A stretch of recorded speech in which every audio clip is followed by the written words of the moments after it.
Hey, want to take a walk on the wild side and experience the bleeding edge of technology? Then get ready, because it doesn't get much more edgy than this. You're in for a wild ride. You're listening to Sovryn Tech with your host, the man in triple black, the golden stallion of the tech world, Brian Sovryn. He's got a huge brain. And now, here's Brian. Oh yes, ready to spill the seed of liberty just like we do every single week, at least once a week, when, hey, in reality, we're spilling the seed as often as we can. But anyway, the Rembrandt of the podcast canvas here with you, Brian Sovryn, of course, the golden stallion of the tech world, the Stefano de Mira of liberty, and the libertine in chief. Boy, I mean, they keep coming. And I love I love it. All of you, all my listeners, just come up with the absolute best taglines. I really, really appreciate it. And I appreciate all the listeners that have donated to the show so far. Believe me, you can't imagine how much it helps me out to do that. And it helps out the studio, it helps out everything. It's just tremendous. Thank you so much for doing that. And I want to just make a quick announcement that in the show notes, or at least in this episode show notes, and from now on, we also now accept BLACKCOIN, which I'm really, really excited about. It's one of the new kind of 100% proof of stake, altcoins out there. And this one's actually pretty interesting because I guess CoinKite is actually going to, do business with, with BLACKCOIN. And so that's sort of its claim to fame, is that it's 100% proof of stake. And it also will be CoinKite will be, integrating it. So pretty wild stuff. I really like myself, and I guess I'm kind of a rarity in this. I like proof of stake. I think it's better than proof of work by a long shot. In fact, actually recently, the genius that is Dan Larimer of BITSHARES, he came up with a new version of proof of stake. He's calling it delegated proof of stake, where essentially, you kind of, as I understand the white paper, and he actually writes white papers where a lot of people, I think, write blog posts.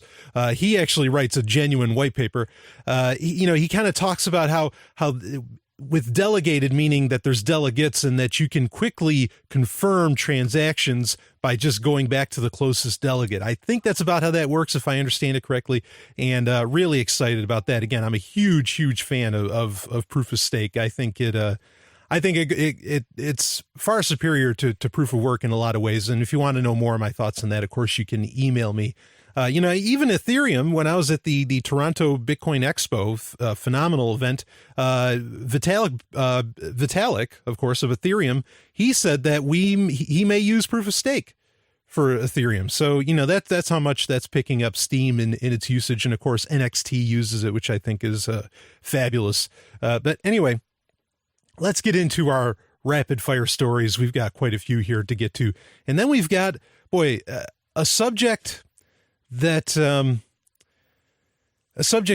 I think some might find my opinions, and they are just my opinions, to be pretty controversial on. So I want you to, to listen in on that. Anyway, with rapid fire stories. Now, this is something I talked about last week. I mentioned that I'm a bit of a dilettante in the matters of cryptozoology. And there was supposedly a picture found in Loch Ness of the actual Loch Ness monster, a satellite photo that may have shown that. Apparently they've kind of cleaned things up, and they've found the boat. Like they brought up the contrast of the picture, and then the boat just suddenly appeared. Take that for what you will. I don't know. Maybe there's, maybe they had to hide Nessie. And I don't know. It's up to you. As far as, a lot of these creatures with cryptozoology, in particular, there was the elephant bird from not that long ago, as in just a couple hundred years ago. There was just this gigantic bird. And when I mean gigantic, I'm talking like, the 6 foot, 8 foot, just this monstrosity of a bird in Madagascar that we know existed, but now they're gone. So the idea of these like extremely large creatures that, oh no, those just couldn't possibly exist. No, they existed up until very, very recently. And maybe some of them, still do.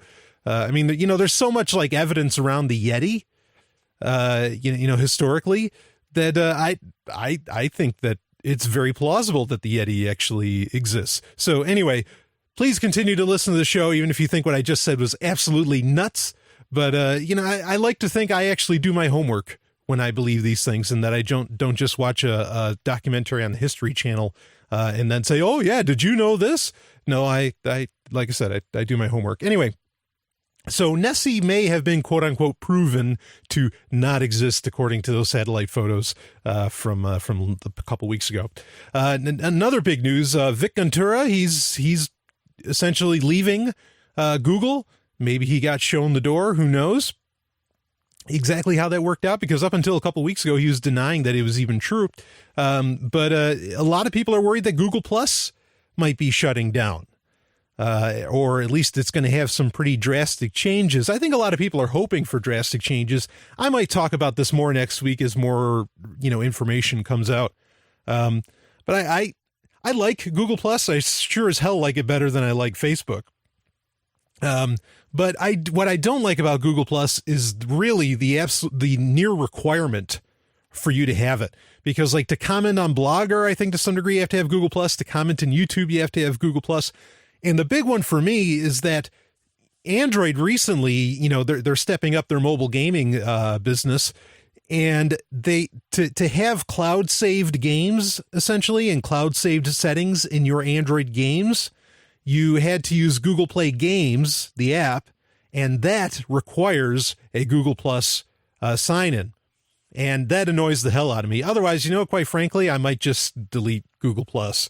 The photo options are really great, no doubt about it. But I don't know. I use it. I post on it pretty frequently. It's just one more social media headache I have to deal with. So anyway, but believe me, if you want to help the show out, you can circle me on Google Plus. That helps out a ton, even though, it might be going by the wayside. That's up to you to decide on what you want to do about that. Not that other social media networks are any better. We have Twitter, who is in Turkey, has recently been shutting down very politically critical and hotbed accounts. So I've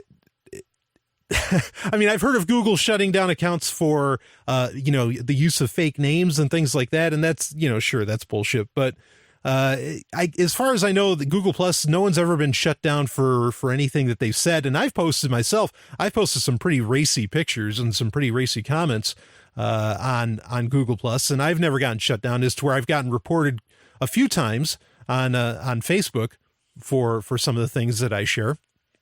But anyway, so Twitter. None of these social media networks are perfect. They're not. IRC is about the only place you can really get away with anything. But then, some people would say the limitedness of that and whatever, which I don't think it's limited at all. I think IRC is actually still the future. We might talk about some other points of future with this in just a minute. So let's move on with the stories. But OpenBSD, the greatest team of coders in the world, in my opinion, anybody that's been involved with OpenBSD, because they are such, and I mean this in a nice way, they are such code snobs. Okay, like they want everything to be perfect, simplistic, elegant. It has to be. Well, fortunately, that attitude is being put towards developing a fork of OpenSSL, and OpenBSD is behind it. The team there, and if you want a real solution to Heartbleed, there's your solution, is getting a real dev team behind it. And, we talked about Heartbleed last week, and I neglected to mention, I warned, like in one of the very first episodes of Sovryn Tech, that OpenSSL is dangerous. Don't use it. And that was about 2 years ago. I called that shot. I said, this is going to be a problem, because there's only a couple developers. There's no real funding behind it. This is a scary thing. And a good third, at least, of the internet's running on it. Fortunately, as far as we know, only 8% of the internet was affected by Heartbleed. But the bottom line is that we can know, people talk about these things as being 0 day. No, a lot of people, I'm not the only one that knew this, but a lot of people know what things are disconcerting, are a problem on the internet. And, I'm just saying, I called OpenSSL 2 years ago. But thank you, OpenBSD team. I love your OS. It's the greatest OS of all time. And I really appreciate, you guys jumping on that. Anyway, Google we've talked about this before with Nest. Google finally is starting to sell Nest. That's the thermostat, kind of the wireless controlled Internet of Things thermostat that you can install in your home. Selling it for $250 in the Play Store now. And Google already admitted that they are selling your usage information to utility companies. There you go. I think the Nest is actually pretty cool technology, but privacy concerns? Yeah, I don't blame you. And one last bit. This is kind of a fun bit of business, and then we're going to get into our main story. Star Wars, Disney finally came out and said, this is what we're going to do about the expanded universe. Expanded universe being all the, all the books and the comics and the games and all that stuff, which before were all kind of considered canon before Disney bought them. More or less considered canon. And so they released a video that pretty much said, no, we're not going to pay attention to the expanded universe, except they said that there's going to be some they're going to call them Star Wars Legends, and those will have some degree of canonicity. So, and there are some hints in the video as to what those might be, Shadows of the Empire being one of them, which was a pick of the week a little while back. Probably my favorite Star Wars story of the bunch. Because it was sexy Star Wars, Heir to the Empire was listed. There was a Dark Empire was talked about. They didn't say those are going to be legends. They just said that those are, they're ones they talked about in the video. So I'm assuming that those are ones that they're considering, at least some of them, that they're considering to be Star Wars legends. And I hope that's true, because some of these stories are really, really timeless and great. And also they have new material already coming out. They've got a new book coming out in September. It's going to be a prequel for Star Wars Rebels. They've got a couple books coming out, which look great. A couple books coming out in early 2015. One of them being Heir to the Jedi, which has Luke Skywalker looking sexy as hell, my personal favorite Star Wars character, on the cover of the book. And take hint to the name. It's Heir to the Jedi, Heir to the Empire. Get it? And then they have another one called Lords of the Sith, I believe, and that's going to be fantastic. So Disney looks like they're doing a bang-up job. Anyway, enough rapid-fire stories. Boy, I told you we had a lot to get through. Let's get into our main story for the week, and this is coming from RT. That's where I found out about it, but it's actually coming from a company, Zurich Insurance. This is called Cybergeddon. Survey warns of internet disruption on scale of 2008 crisis. And they're meaning like the financial crisis. The world is on the verge of a cyber shock, quote unquote, similar to the 2008 financial crisis, a new study says, outlining major triggers for potential disruption and urging governments and organizations to learn from the experience gained during the credit crunch. Zurich Insurance has drawn a parallel between the mortgage market problems which resulted in the global financial crisis 7 years ago and a potential major cloud provider failure, the consequences of which might be just as grave. Just imagine if a major cloud service provider had a Lehman moment, meaning like Lehman Brothers, with everyone's data there on Friday and gone on Monday, like was happening at the banks. The report written by the Swiss Insurance Group in cooperation with the Atlantic Council think tank says, if that failure cascaded to a major logistics provider or company running critical infrastructure, it could magnify a catastrophic ripple running throughout the real economy in ways difficult to understand, model, or predict beforehand. Problems in the U.S. subprime mortgage market in 2008 led to banking crises, which later resulted in global economic downturn. The current interconnected nature of the internet leads to the increasing danger of cyber risks, spurring similar type of scenario. Few people truly understand their own computers or the internet to the cloud or the cloud to which they connect, just as few truly understood the financial system as a whole or the parts to which they are most directly exposed. Chief Risk Officer at Zurich Insurance, Axel Lehmann, isn't that ironic, said in a statement. The new study says part of the problem in 2008 was that before the credit crunch, risks were assessed by financial institutions individually and urges governments and organizations not to repeat the same mistake when it comes to tackling cyber threats. The study warns people against being misled by the fact that, quote, the internet has been incredibly resilient and generally safe for the past few decades. With the system getting ever more complex and ever more connected to real life, bigger shocks to it are unavoidable. A company should no longer focus primarily on its own internal cybersecurity, as a threat might be coming from outsourced services it's getting or from its suppliers. Those are on the list of the 7 risk pools the study outlines, and there's a PDF that you can link to here. Of course, all links are in the show notes, sovryntech.com. 740 million data files were potentially exposed or stolen worldwide in 2013, making the year the worst in terms of the internet security thus far, according to the statistics given by the Online Trust Alliance and cited in the survey, which warns that the situation is only going to become aggravated. While our society's reliance on the internet grows exponentially, our control of it only grows linearly, limited by outdated government procedures and ineffective governance. I'm going to stop with it right there.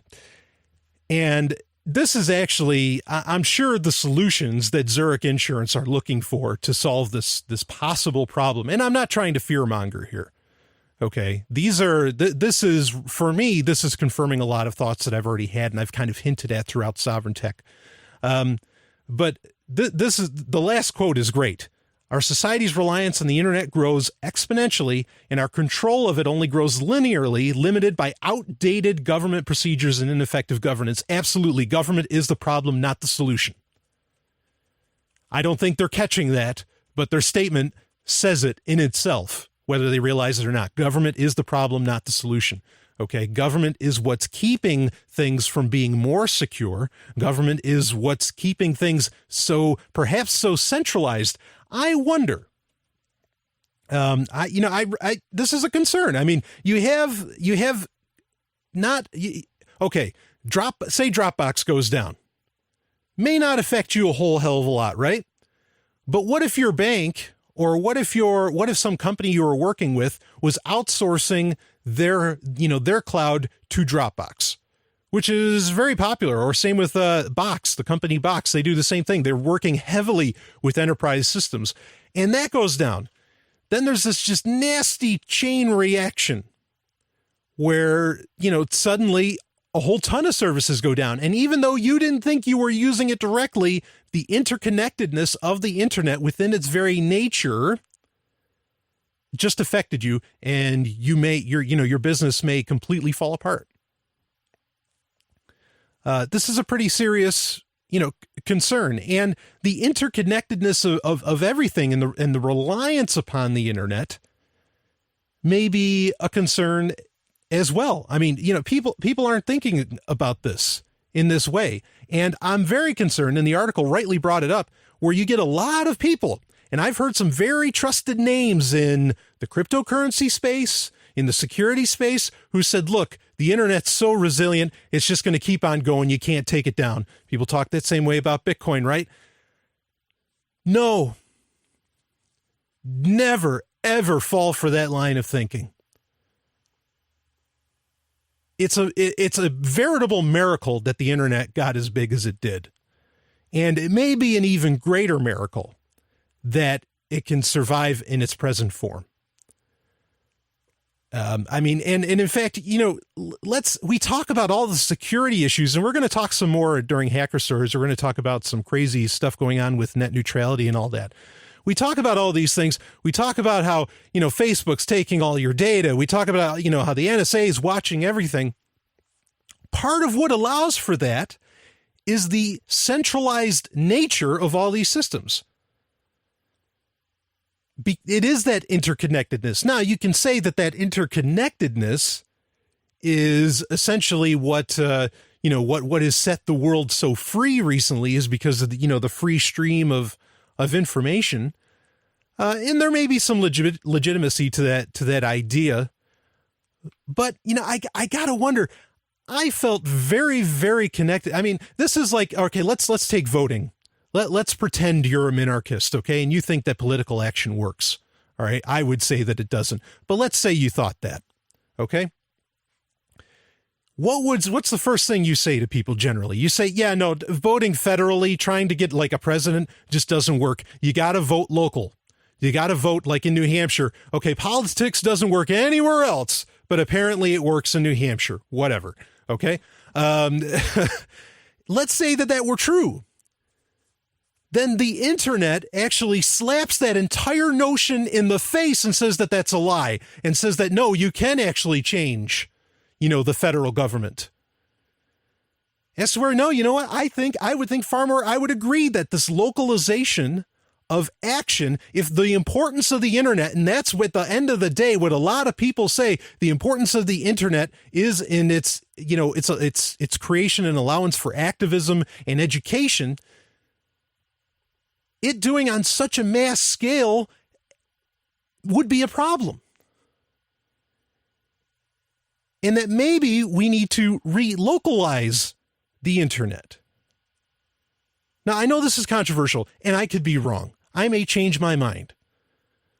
But right now, the solution I'm seeing to so many things, now MadeSafe, okay, we've talked about MadeSafe a million times, had David Irvine on, just a fantastic guy. I love this guy. And I love what MadeSafe is trying to do. Huge supporter of MadeSafe, and congratulations to them for doing a successful funding. MadeSafe kind of solves this, where it's this decentralization within the centralized, nodes, within the information superhighway. It creates this decentralized system. And maybe that will be the solution. But I want to, mention Plan B, as in BBS. Now, you may not know what a BBS is. A BBS is a bulletin board system. Okay, and please hit up Wikipedia and read up about BBSs. This was the internet before the internet, and it grew, and there were tons of these things, and it was totally localized. And you know what? When I was a kid using a BBS, I played games on the BBS. Now, yes, no, we don't want to go back to the fucking speeds of the BBS. I know that, duh. Okay, but I'm just saying, with our modern technology, perhaps going to a decentralized internet, as in like there's cells of internet, pockets of internet all over the place, and then maybe some of those could kind of interconnect with each other to some degree, but that there is a guaranteed, this server over here and this server over here, runs this and runs that, to have a completely local, going local. Okay. Going back to the BBS system, I think would be a great thing. This is actually something that was tested out at Keenvention last year, 2013. At Keenvention, they set up Johnson, talk about another genius. The genius that is Johnson was trying to set up like a little Keen internet, essentially, with a pirate box. And I think this is really key. This is where, if we want to get away from panopticon, okay, if you want to get away from where the NSA or governments or whatever can see everything that's going on, if you don't believe that complete 100% transparency, which some have suggested, okay, is the answer, that privacy is some kind of right. Again, I don't necessarily believe in rights, but if privacy is some kind of right, I think either MadeSafe or going back to neo BBSs, as in new types of BBSs, is really the way to go. If you have questions about that, you can shoot me an email, sovereigntech@riseup.net. But I think there's people who don't think you don't want to decentralize all the things. I disagree. I say, yeah, let's decentralize everything. And that makes instant redundancy and, honestly, privacy. I'll be back with more. This is Sovereign Tech.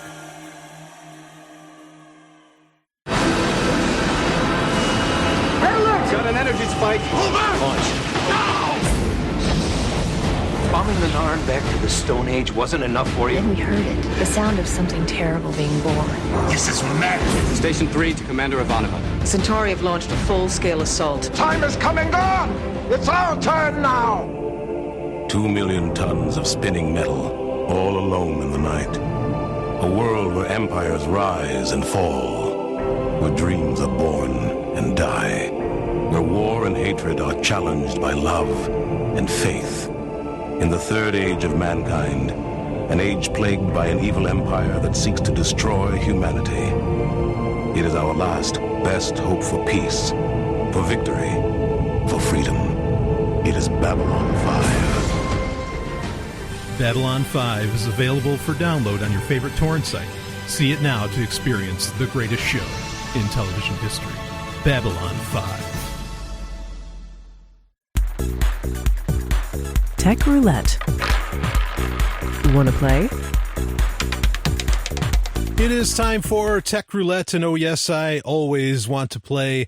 Tech Roulette is, of course, where stories get sent to me by listeners of the show and friends of the show and friends, and I discuss them. I do eeny, meeny, miny, mo, and I choose one, and I run with it, and I discuss them. And of course, you can get in touch with me through Twitter, Google+, Facebook, if you happen to be a Facebook friend. I hate using Facebook. You can even get in touch with me. This is beautiful. I got a listener email through Instagram. I love Instagram. I'm actually going to be creating a blog. I'm going to call it the Sovryn Sidechain, I think. It was originally going to be called Sovryn Extended, but I think I'm going to run with the Sovryn Sidechain, and that's going to be on Instagram. Of course, Instagram, you don't have to have an account to look at content on Instagram, so you can check it out.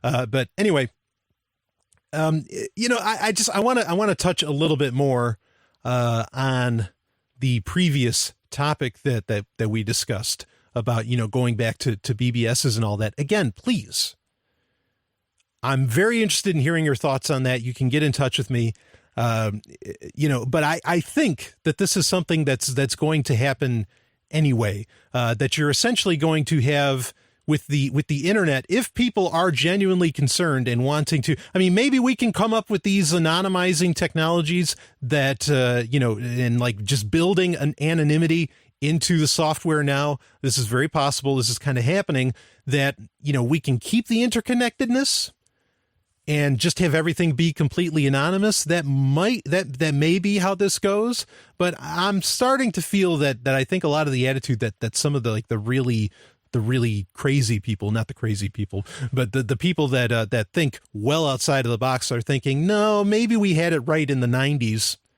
in that the interconnectedness was in itself decentralized, and that we'll have the internet equivalent of eco-villages. And I'm intrigued by that. I'm not opposed to this idea, though I am open to having my mind changed about it. Anyway,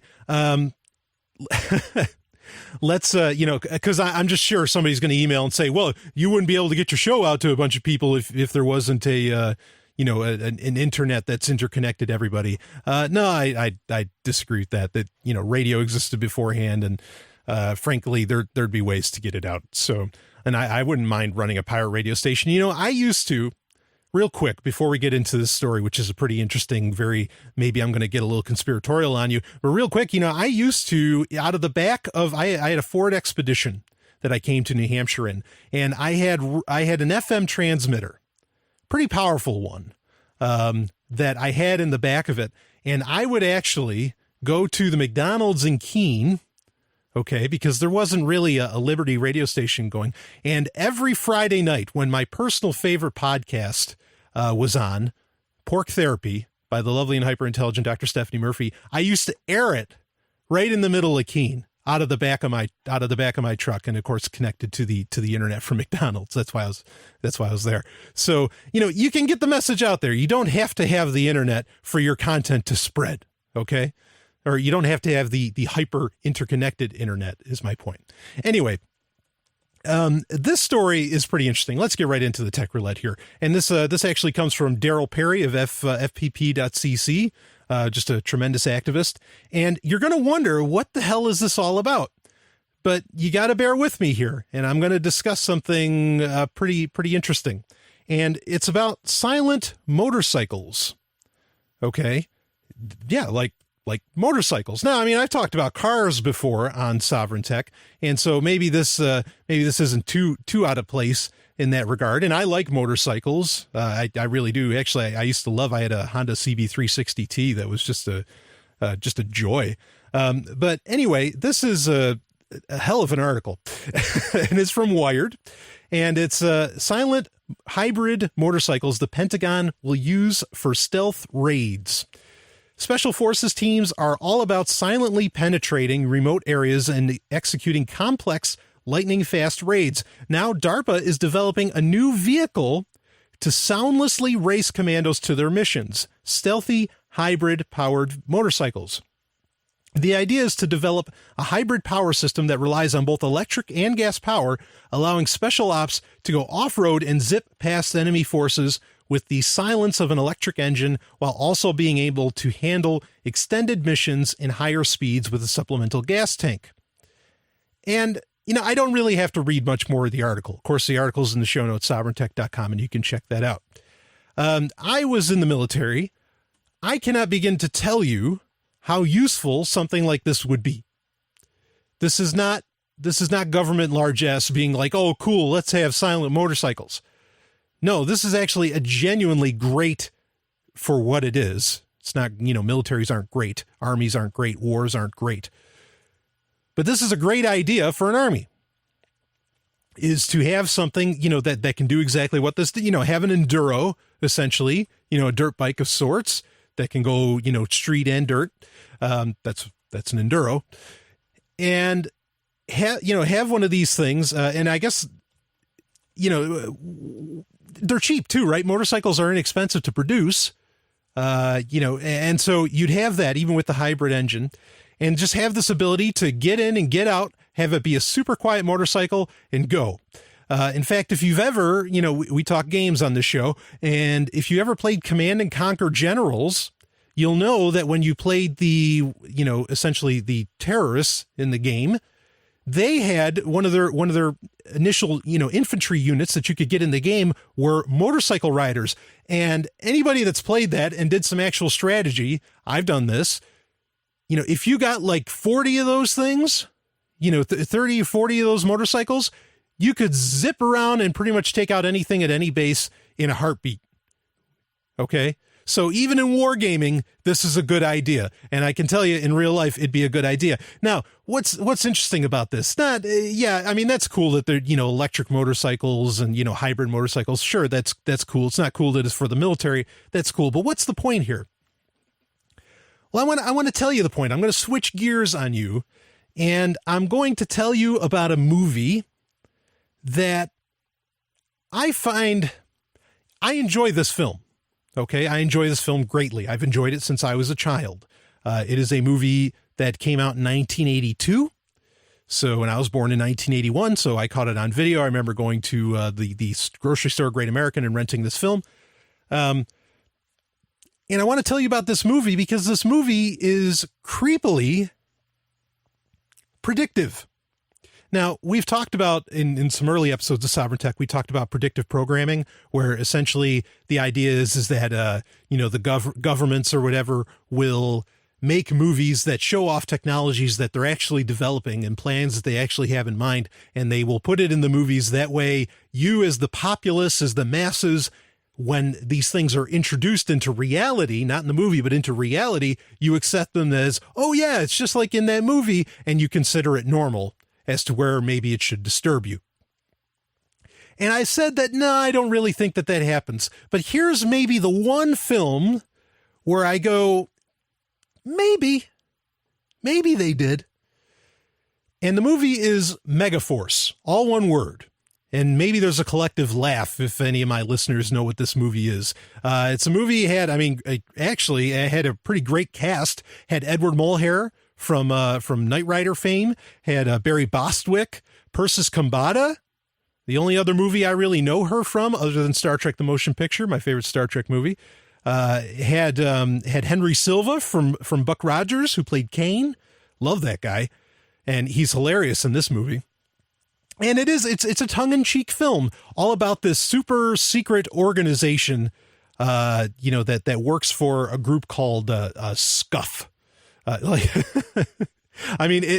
totally over the top, totally geared towards children. There's motorcycles in it, like the super secret group that's like this, cross international group that handles all the biggest problems in the world, kind of like a G.I. Joe type thing. And they have all these really like far out technologies, like they can create holograms, all this wild stuff. But one of the things they have in it is what's called the Delta MK4, the Delta Mark IV Mega Fighter. And it's a motorcycle that, guess what? Goes silent. It goes completely silent. And it's their primary vehicle because it gets them in and out really, really fast. Has missile launchers on it and like guns, all this stuff. It was Actually, it was kind of copied in the Chuck Norris films, Delta Force, if you remember those. So, but anyway, but it had that. Now, that's just one thing, and it made me think of it. As soon as Daryl shared the story with me, I just instantly thought MegaForce because of the silent motorcycles. I'm like, wait a minute, that's not a new idea. Then you had just all this wild stuff. You had, this is the really interesting part, is that when they're in the MegaForce base and this general played by Edward Mulhare is getting introduced to technologies, that they have, that they can access, that they have the ability to use. Okay. They show him this huge computer, and they're like, yeah, no, we can listen into, he gives, just to prove how extensive the information is that MegaForce has on everybody on planet Earth. He gives a full dossier, a full rundown on the life of the, of the general that's standing there, right down to what he eats. Tells him everything. Amazing, right? Kind of sounds like Google, or what, like Google's data abilities anyway. Then they listen to a phone call from a politician in China. And it's just, you got to check it out. If you can find the movie, you're going to have to torrent it. I don't think it ever got released on DVD. It's this really like obscure kind of film, even though anybody that was sort of around at the time probably saw it and somewhat remembers it. In fact, I think even South Park did a sketch on it, a mockery of it, because it's, again, if you were there, this is a film that you remember. But there are just a whole slew of technologies in this film that really, they seem to constantly be coming into fruition, and they didn't exist at the time. Now, of course, we can say, hey, maybe what they did is that DARPA actually saw this movie somehow maybe a month ago and said, hey, that's a pretty cool idea. Let's start building that. Which is it? I'm open actually to either one. I don't mean to be completely conspiratorial on you. But I mean, you look at there's tons of technologies in this. There's like the silencing. There's like a radar that makes like everything silent in it. That's very similar to actual weapons that exist now, to where like you can mute a crowd in crowd control. The Army has that technology now. This isn't like super secret stuff. These are things that are out there.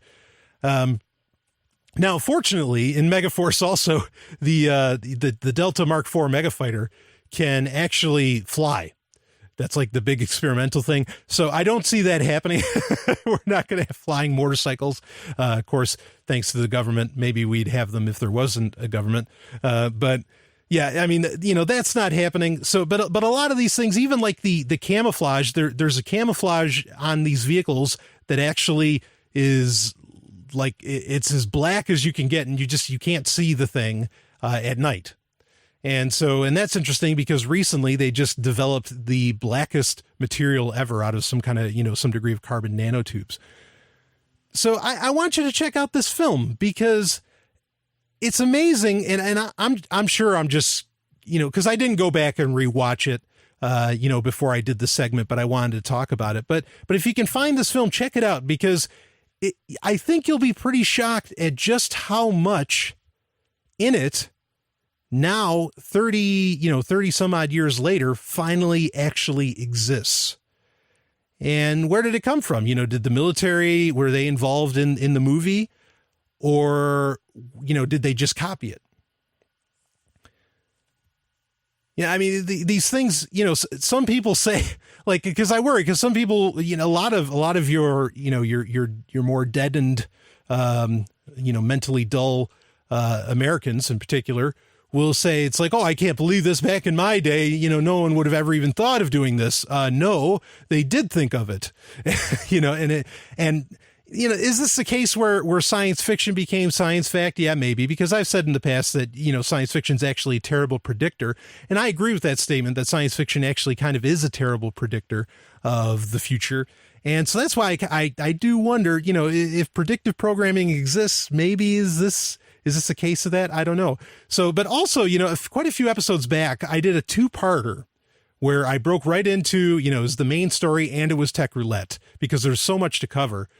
But all the things, especially in the 80s, that the U.S. government was developing, that again, we're also just now starting to see, come into fruition. So none of this stuff is really that, it's not really that new. And maybe that's, I don't know. Like, is that disconcerting to you? I'd absolutely love to hear your thoughts on this. But the main key with a lot of these things is this interconnectedness and this, okay. Someone called into Free Talk Live, quite a few weeks back onto the Sunday show, which of course I'm on with, the lovely and hyper intelligent Dr. Stephanie Murphy and, Mark Edge. And he said that that the government, when they released the internet, essentially, because the internet was originally a government project, it was designed to be a communication medium that would survive a nuclear attack. Okay. He said that, or his claim, and I don't have any data to back this claim up, and I disagreed with him. His claim was that the internet was released by the government full well knowing that it would create this interconnected panopticon, quote unquote, and that it would allow them for greater control. Now, I don't think the government's that smart. Okay. Because this stuff's been being planned since the 60s, and to think that far ahead, is, I think, pretty crazy as to where maybe I could see them thinking, maybe 10, 20 years ahead of time. But, it raises the question in that, like I mentioned in the first segment, should we be going towards, completely decentralized internet, like MaidSafe maybe, or maybe all the way, where we're going back to BBS systems, because that wouldn't allow for this kind of thing. No, I don't know. It's tough because you can't help but at times when you keep reading, the more and more Snowden revelations that come out and all this stuff, you want to become a Luddite. Okay. But we don't have to be. I think the answer to a lot of these problems have already come and gone. All right. And what's the answer to silent motorcycles? Well, we got to end governments. That way armies go away. And that solves that problem. That's really the only answer to that. But with the other abilities that I mentioned that were in the MegaForce film. Yeah. Maybe decentralization all the way is the only thing, that one can do, unless, and I'm open to exploring this in future episodes of Sovereign Tech, unless we went for a completely transparent society like David Brin talks about. I don't know. So you tell me, do you think this stuff's been in the works for a long time? I'll do a whole tech roulette of listener emails about that if you want to. I'll be back with more. This is Sovereign Tech.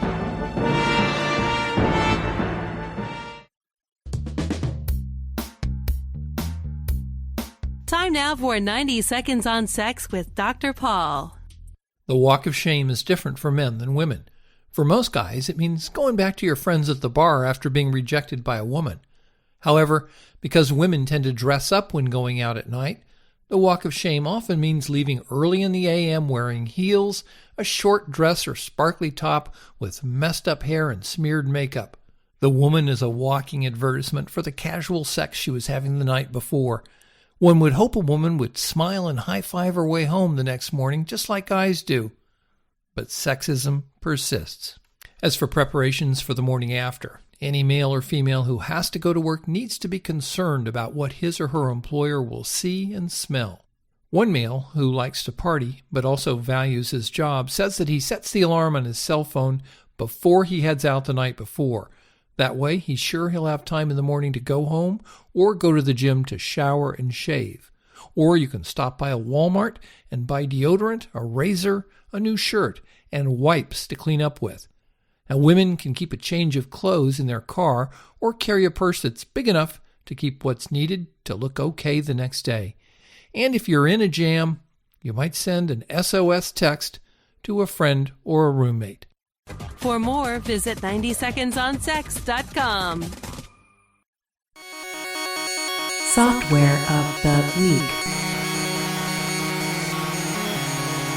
It is time for Software of the Week, where we cover software that I consider useful. Sometimes it's something that's terrible, but generally I like to keep it as something useful. And I've gotten a lot of requests recently for, and the irony of this, after we've just been talking about so much decentralization and going local and getting away from cloud storage, I get a lot of requests for Chromebook reviews of apps that you can use for a Chromebook. Or for Chrome in general, whatever. And this week I've kind of got this. This is sort of a dual device matter. And it's the Chrome Remote Desktop. Now, the reason I'm doing it for Software of the Week this week is because it actually recently just came out for Android. This already existed on pretty much any computer you have that you have the Chrome web browser installed on. Okay. But now it also works on Android. So what this is it's literally what it says, a remote desktop. And so if you have Chrome on a computer, you can share that computer. And then, like from my Chromebook, okay, my C720, my Acer C720, I can actually access my big MSI GT660R laptop from anywhere, and I can control it from my C720. Now, this is really cool because a lot of people talk about the limited abilities of Chromebooks. Well, guess what? I just suddenly had the entire power of a very powerful laptop, at my disposal, as long as I have an internet connection, of course. Okay. And so now with Android, you can do it with Android too. Like I can do it from my phone. I will admit the caveat, because this is so simple to set up. Like, I mean, this is literally as easy as it gets. There's not a whole lot of, features involved because there's other VNC, there's some other remote desktop options out there. Team Viewer, which I've actually done for Software of the Week in the past, that have a lot of options built into them. This does not have any options, but at the same time, all you have to do is install Chrome, which pretty much every computer has Chrome on it anyway. So, it's very, very easy to use. And so if you're looking to try this out and use this ability, I think this is the way to go.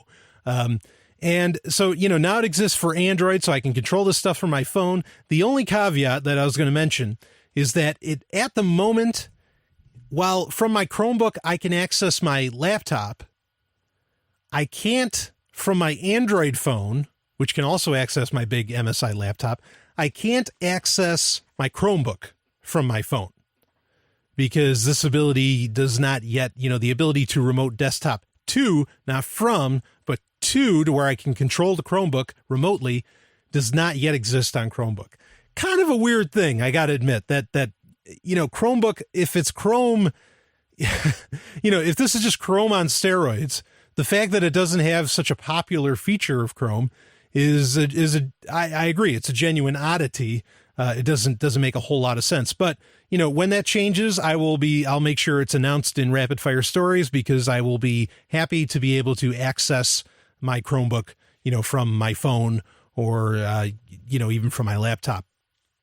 In fact, I wonder, like, what is the purpose behind that? I do question whether or not it is a security thing, because, but I mean, granted, that goes both ways. I don't know. I mean, the whole reason that I love Chromebooks has nothing to do with the cloud abilities, nothing to do with any of that stuff, okay? It has to do with the security of it, that it's practically, and I say practically because at Pwn this year, 2014, apparently there was kind of a partial crack of Chrome, okay, that someone pulled off. So they didn't get the full reward because it was just sort of a partial, it's a complicated story.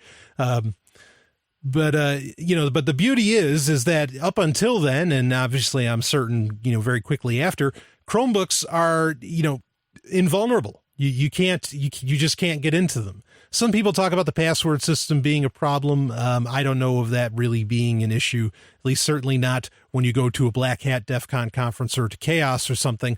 I think whenever you attend those, Chromebook's about the best thing you could possibly have to keep you from getting put onto the wall of shame to get to get you put up with the sheep. So anyway, check it out. It's great that it's out for Android. Makes it really, really simple to have this device interconnectability if you're into that. And maybe you are. Of course, like I said earlier, maybe we should get away from that. I don't know. You tell me. Anyway, I'll be back with more. This is Sovryn Tech.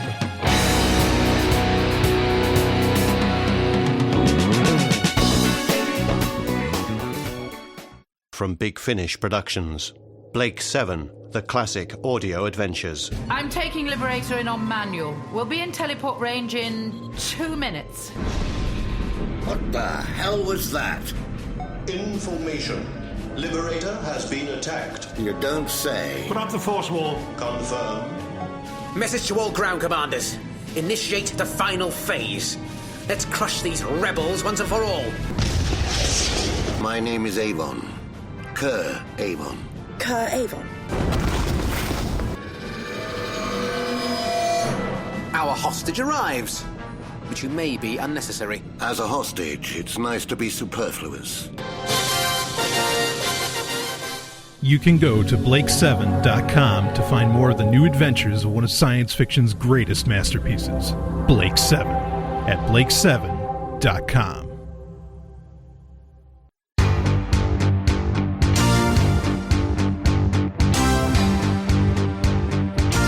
It is time for listener emails, and whoa boy, the emails that I'm going to get for this episode, I can just already, I can hear the clicks through my spy device that turns on microphones, or that turns on the microphones on all the smartphones around that can actually listen in on PGP keys and all.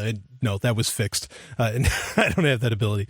Anyway, I can feel all the emails coming in. I'm going to make them a lot worse. If you thought I was nuts before, you're going to hear some really, really nutty shit. But hey, I'm answering questions that I get asked about. So take it easy. Okay. And I, unlike many, unlike some other podcasters out there, am always open to being absolutely dead wrong, and I readily admit to it in a heartbeat. And I enjoy my critics, as to where other people like to continually berate their critics. Anyway, this story, or not the story. I'm going to be reading from a story in Gizmodo to answer this question, because there's been in April, the past month, there's been a bit of a UFO problem. That's right. Unidentified flying objects in Texas and in Kansas. And a listener was wondering, Brian Sovryn, what do you think of this? Aliens? And of course, the listener obviously listens to the show quite a bit, because he knows that I don't think that aliens have ever visited planet Earth, ever. And that actually, I think that life, complex life, animal life in the universe is incredibly scarce. As in, like, we might be the only ones. And I'm an atheist. Gotta caveat all this shit, because there's certain things you say, suddenly people are like, what are you, a creationist? Anyway, so we have this odd triangular-shaped UFO that was photographed in Texas and was also photographed later in Wichita, in Kansas. And the shots taken of it in Wichita were a lot clearer. And so clear, and photographers, professionals have looked at this. There's something there. This is not some kind of hoax. There is a literally, some kind of flying triangle. And part of the problem with this thing is that it doesn't match. And you can look at it. And if you know anything about, bombers, stealth bombers and all that, they have a very much wider wing gate that than this has. So it's not a stealth bomber, but a lot of people are guessing that this thing is some kind of stealth fighter, some kind of new one. There's talk about the RQ-180. Okay. That I think Lockheed is working on. It's actually not even a bomber. It's a stealth drone, which is kind of plausible because it apparently did some really impossible 180 turns. Like, just think, and the reason that I say that it's impossible, I mean, granted, yes, you have G-forces that would seem to make it pretty impossible. But, can humans like actually handle that kind of flight pattern, again, due to the G-forces, whatever, without blacking out, the pilots? So is it a drone? Yeah, maybe. I mean, I'm open. I've actually, this is something I've thought since really I was a teenager. Most of the UFO sightings, okay, any of the ones that are legit, and I'm certain that there's plenty of them that are totally legit, where people took pictures of or video or whatever of things that that are not that are not known, that are that are unidentified, literally, as in, it's not an SR-71, it's not it's not an F-117A, it's literally something unknown. I've always felt that they were government projects. Never ever did it cross my mind that these things were somehow alien ships stealing cows, from barnyards. Okay. So my opinion on it with this one, I don't know if it's the RQ-180. It's possible. Okay. They have a good matching shape, really. But I mean, that's just it. It's that, no, it's not aliens. I'm pretty sure it's some kind of government project. As far as the 180 capabilities that it did, hey, I don't know, maybe they perfected the Mercury-based engine, right? I can't, answer that. But it's important. And this has kind of been a running theme in the show of, technologies that have been in development for a long time that you don't find out about until sometimes 20 years, 30 years later. The SR-71, the Blackbird, which is pretty a lot of people know that plane, super plane, really, that was made in the 60s. Yet I don't think it was officially announced of existing until like 1981. And then, ironically enough, in 1981 is when they were putting the finishing touches on the F-117A that I mentioned earlier. The stealth fighter, not the stealth bomber, but the stealth fighter. Okay. Which is still, one of the most advanced airplanes out there. But the F-117A wasn't officially disclosed as existing until, 10, 11 years later. Okay. So, to say that again, this isn't aliens, okay? But could there be some like really, really advanced technological airplane that has been developed by militaries around the world? Absolutely. Even to this day. I mean, granted, there was, because all they have to do is just say, oh, I don't know what it is. It's not like, because people had gotten photographic evidence of the F-117A in the 80s when it was never officially disclosed that it even existed. Okay. And, but that's just it, is the government just said, no, I don't know what you're talking about. I don't know what the hell that is. And that's all they say. And that's all they have to say. It doesn't matter. Okay. So, maybe that's all this is. So my guess is that it probably is the RQ-180, and it is, this part isn't a guess. By the laws of physics, it's not aliens. Okay. Unless there were aliens on Mars or something. But let's shift gears. I mentioned earlier, okay, that, and if you have more questions about my thoughts on UFO or like specific UFO cases, you can, of course, email me, sovereigntech@riseup.net, or get in touch with me through Twitter, Google+, wherever. And, of course, Instagram, which is where this next question comes from. And the person asked me to actually talk more about, he said, a huge fan of the show, and he wanted me to talk more about he said, clearly, I believe that while there weren't aliens, that there are ancient civilizations, human civilizations, that may have existed before some cataclysm. Okay. And he wanted me to, to elaborate some more on that. And I am, happy to do so, because I talked about it a bit in episode 69 when I had the lovely and hyper-intelligent Dr. Stephanie Murphy on.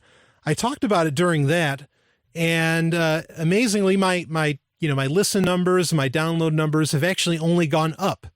and they have not gone down. Now, that does not mean because I'm talking about ancient human civilizations that that's an exciting topic for everybody and they want to, and they want me to talk more about it. That does not mean that. Okay. But what it means to me is that even when I talk about some really, really crazy stuff that's not backed up by a whole lot of evidence, people will continue to listen and enjoy the show. So, and I'm glad for that. I'm glad to have a very open-minded audience. So yeah, I will talk about it more. And, I already talked about in episode 69 about how archaeologists will just straight up lie. So I don't want to go back into that. Okay. But I will talk about, and I might have mentioned some of these things, in that episode, but I want to rehash some of this in that we did have a cataclysmic event that occurred, in relatively recent history, as in when there were humans, okay, or some degree of humans that we know of. It was called the Toba supervolcano. I've brought it up many times because I think it's pretty key to history as we don't know it.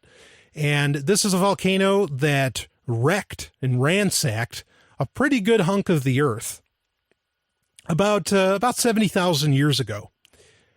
And the guesses are that, it brought down the human population to anywhere from 1,500 to 5,000, maybe a little bit up from there. But anyway, it brought down the human population quite a bit. And this was so cataclysmic that really it is something that I think could have destroyed, any kind of civilizations that were existing at the time. And it was effective for so long, around the earth, that I also think it would have been long enough to where people would have forgotten what it was like to, what it was like living in those civilizations. So that's really kind of the key point here. As far as people that talk about this sort of thing, not a whole lot of people do. And that's the unfortunate thing, is that most of the evidence that you can get to make the case that there were human civilizations before the wall of history come from people that think that it was aliens. And so it's very difficult to get somebody that thinks that it might have actually been just ancient humans and not, and not aliens. One example of a person, though, that will kind of hint at that is a guy named Philip Coppens, who unfortunately died, I think, December 2013 or 2012. Sadly, I don't recall. But anyway, he was on Ancient Aliens a lot, and he's kind of a rogue thinker, really smart guy. He, in normal archaeological circles, he's considered nuts. And in the ancient alien archaeological circles, he's considered tame. Like, he doesn't go all the way like some of them do. He's a pretty logical guy. And he made cases for the idea that there may have been like homes may have been biodegradable. That's part of the reason we don't see these things anymore. And I don't know if I'd go that far, but I will say this, in that you have, and I'm just pure speculation on my part, total 100% speculation I'm about to lay out with you. Okay. You have this thing that we've developed called plastic. Okay.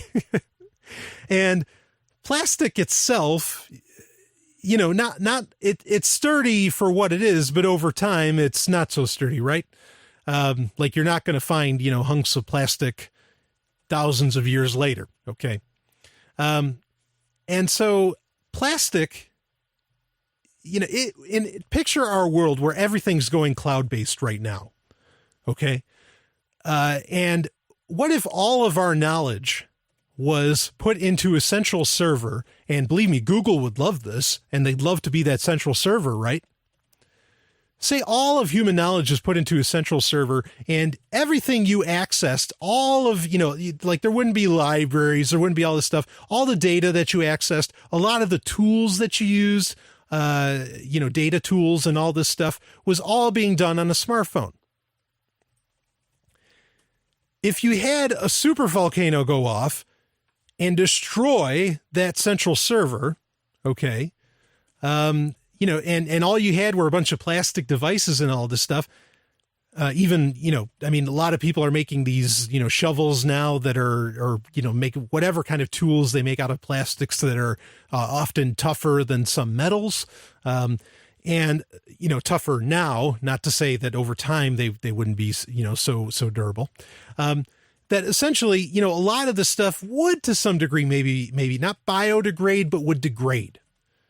Or would be kind of missing. And so you could actually, my point is that with centralization and with an ancient human civilization, that if just the right amount of events happened, that you could lose everything that a civilization knows. And so I wonder if that's just a theory. It's one of many that I have. It's not one that I've ever read or seen discussed. There's, and part of that comes from that there is the Tower of Enoch, not the Tower of Babel, but the Tower of Enoch that is described in some Enochian texts, that actually Enoch, who is a person, kind of a great grandparent to Noah. Okay. That God told Enoch the flood was coming. This is, of course, how it's being written down. God told Enoch the flood is coming and he needs to build something to save all the secrets of the antediluvian world. And the antediluvian world is a short term for the world before the flood. And make no mistake, I believe some kind of flood occurred. There's just too much. There's too many people writing about a flood to think that it didn't necessarily happen. So anyway, he has to make this box that survives this flood, this black box. And I when I read that, I can't help, of course, I'm projecting my modern day mind onto it. Okay. But I can't help but think of that maybe that was some kind of server. And maybe that server didn't survive, or maybe it did, and we just don't have access to it. As the bulk of humanity or whatever. I know we're going far out here. Okay. We're having fun. This is not, please don't take me seriously. I am not the kind of person that would say, well, you don't believe that there's ancient human civilizations? Don't you come in my house, motherfucker. I'm not that kind of person. Okay. We're having fun and we're exploring far out ideas. Okay. So I think there's cases to be made. There's also, of course, Plato's Republic, which, Manly P. Hall, if you're not aware who he is, he was a pretty prominent Freemason. I'm not getting into Freemasons rule the world, blah, blah, blah. I'm not talking about that shit. Okay. Manly P. Hall talked about how, Plato was really Plato's Republic was a reiteration of what the ancients, okay, knew of to be good governance and how a society should be. I don't agree with Plato's Republic because I'm an anarchist and I don't think that there should be higher ups. Okay. But you have that reference to where there were humans who knew a way of how to do things. And Manly P. Hall was never talking about aliens. Okay. And then you also, you have, Hesiod, the Greek, who's known as the first economist, who talked about the golden age of humanity, where there was plenty and people just kind of relaxed. And if you read these things, it's very tough to describe them all inside of 10 minutes. But when you read these things, there's just this constant narrative that at one point it does sound like humans were more advanced at some point. And so I use that as my evidence too, but there's really, I think perhaps the question asker was like, is there a resource that you can go to put all this together? No, not really. Maybe I'm the one that needs to write it. I don't know. But I think there's a lot of data to think about it. Hey, Brian, what's that funny sticker over your laptop webcam? I was trying to spy on you while you were in the shower, but now I can't. See, that's why I have it. And it's from EFF.org. EFF, what's that? It's the Electronic Frontier Foundation, totally donor-funded organization that fights for internet freedom, privacy. Wow, that sounds great. So EFF.org, I support internet freedom and privacy, and maybe you do too. Yeah, and you can support them with Bitcoin. The Electronic Frontier Foundation at EFF.org. Brian!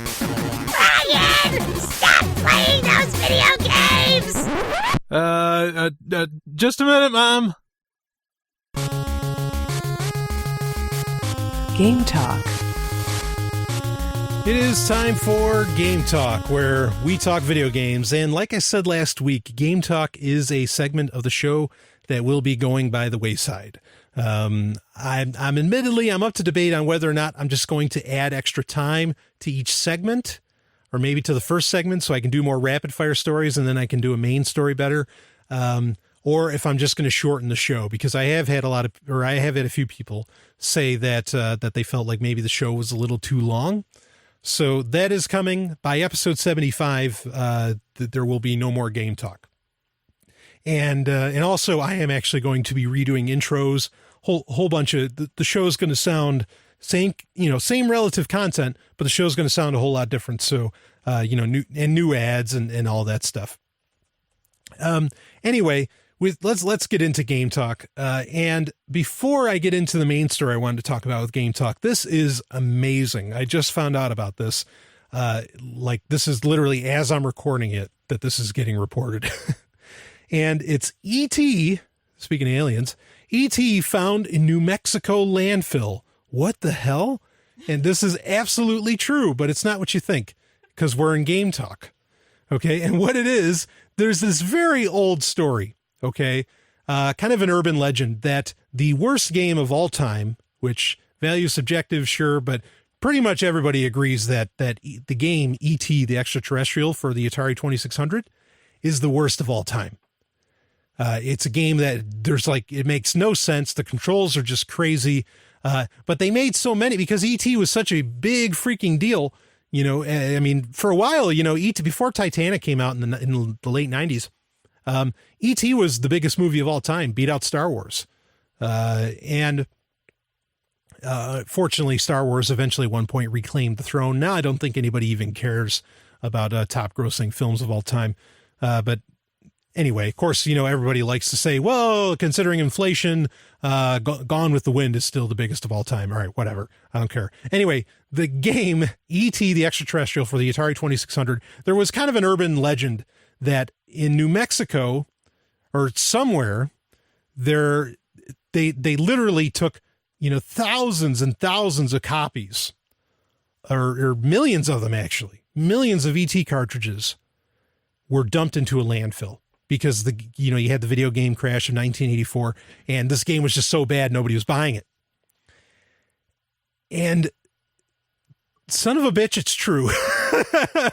It's absolutely, nobody could ever prove it. No one could ever really confirm it. It was just kind of all hearsay going back and forth.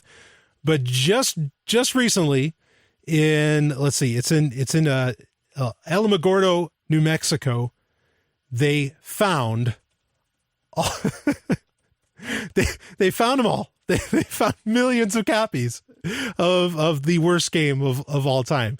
So it's a funny story, I mean that sometimes and you know what else? I like this because sometimes these urban legends actually do turn out to be pretty true, and I think that's fun. That adds a little spice to life, that sometimes I think the skeptics. Oh, no, there's no evidence. And then just out of nowhere, suddenly, holy shit, it's true. So that's fantastic. And of course, one of the lines from the story that I read it from, E.T. has found home. Anyway, or they found E.T.'s home, I should say. Very, very clever. And just, again, it's cool. But my main story this week is actually this week, I think marking on April 21st, 1989 was the birth of the Game Boy, the Nintendo Game Boy. And this is a remarkable thing to really talk about. And I'm going to read a little bit here from the Newegg blog. The Game Boy setup was simple. Up, down, left, right, A, B, start, select, and a 2.6-inch olive green screen. When it launched in Japan on April 21st, 1989, at the price of 1,200 yen, or $121 USD, it immediately sold out of its first batch of 300,000 units. The Game Boy was an instant hit.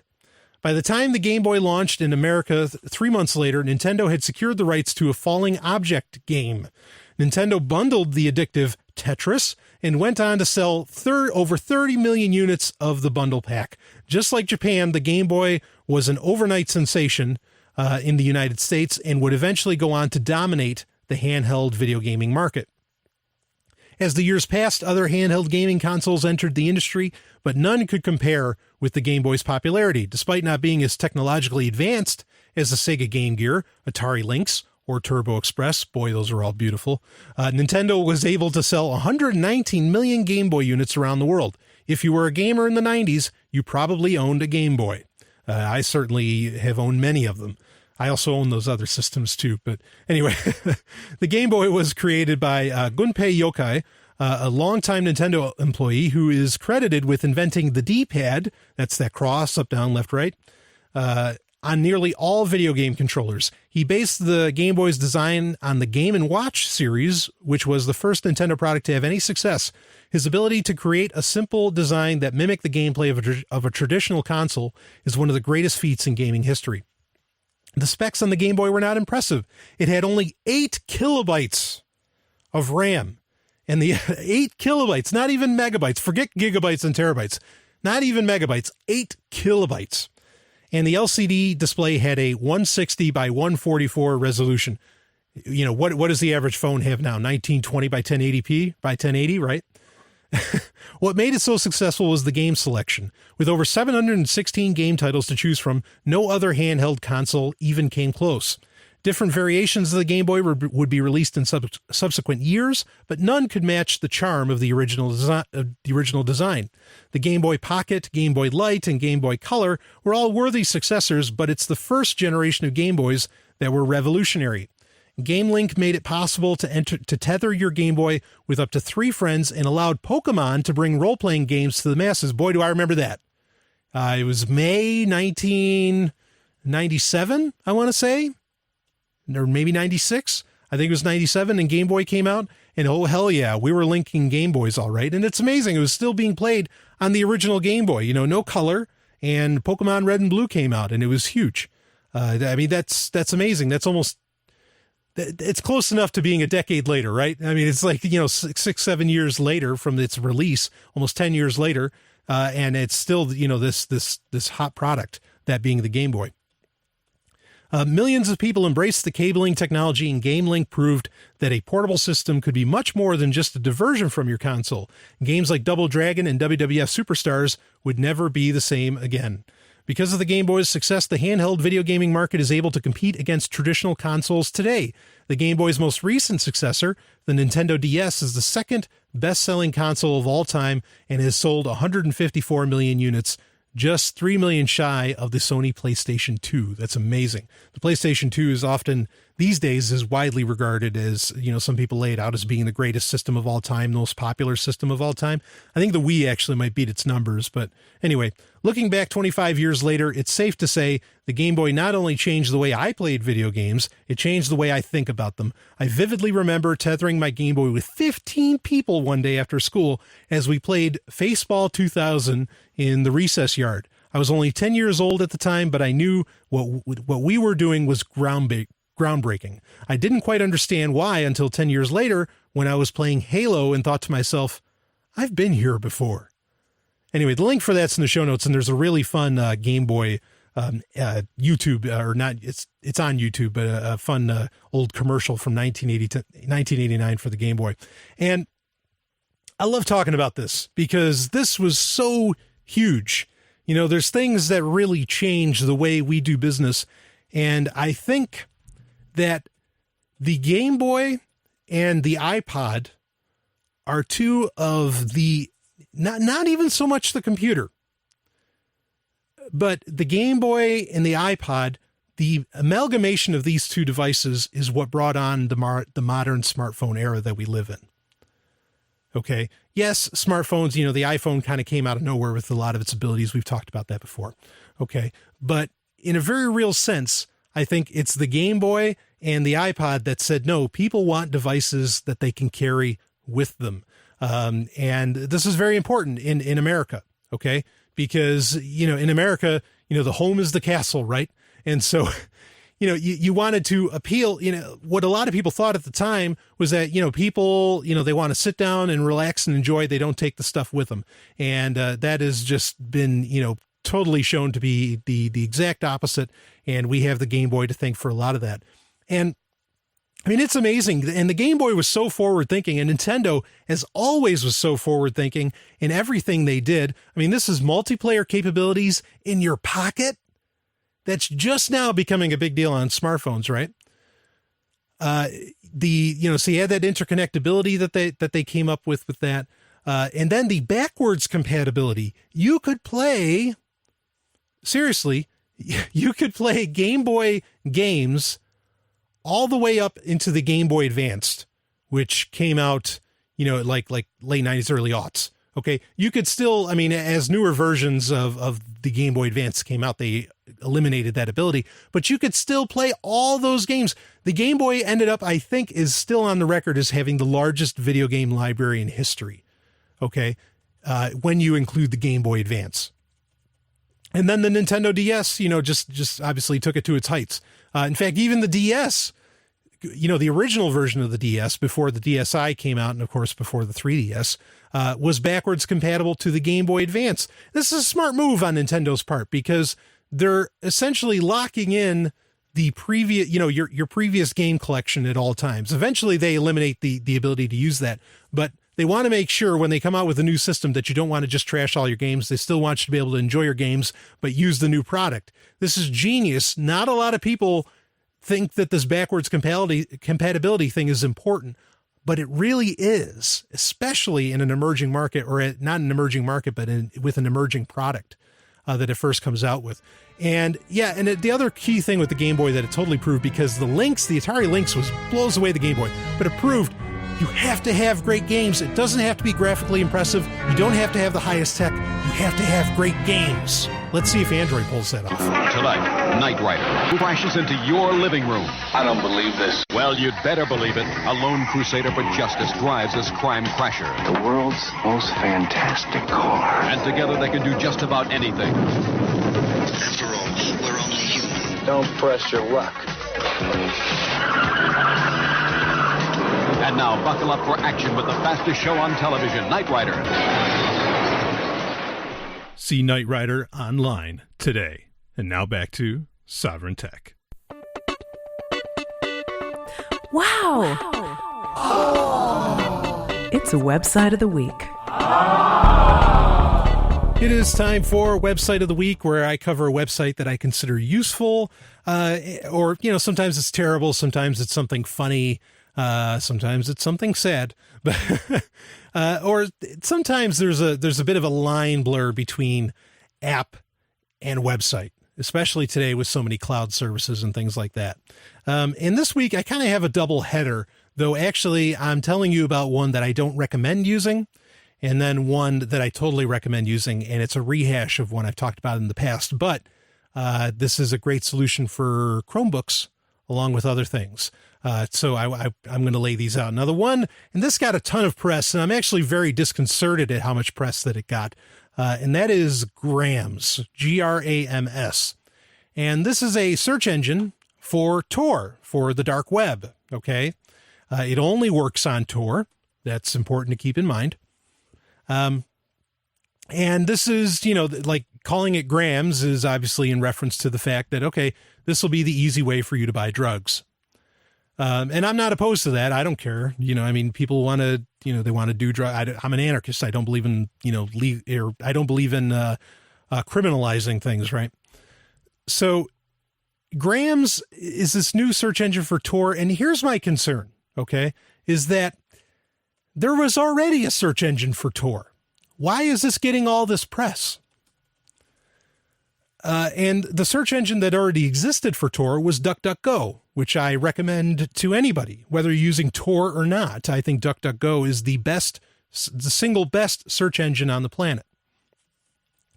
So I do, I've heard some people say this, that Grams is a honeypot.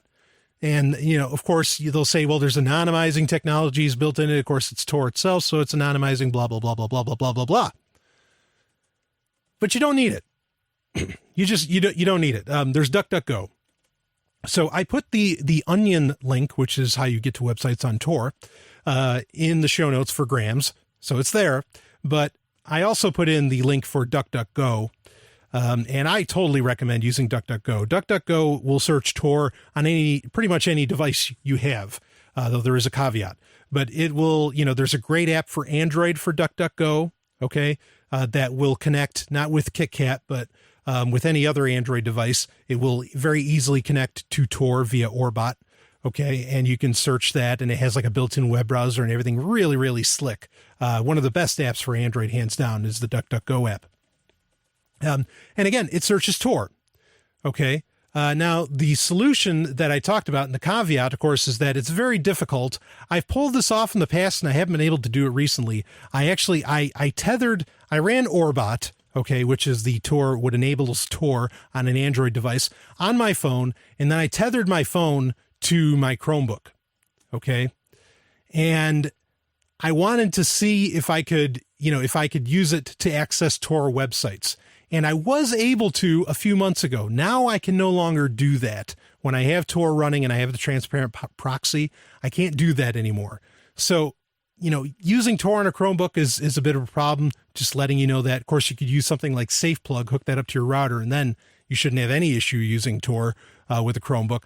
But anyway, DuckDuckGo, it does a great job of searching the dark web already. It does an even better job of searching the regular web. It uses Bing as its back end, and it does it has bangs and all these great commands and everything.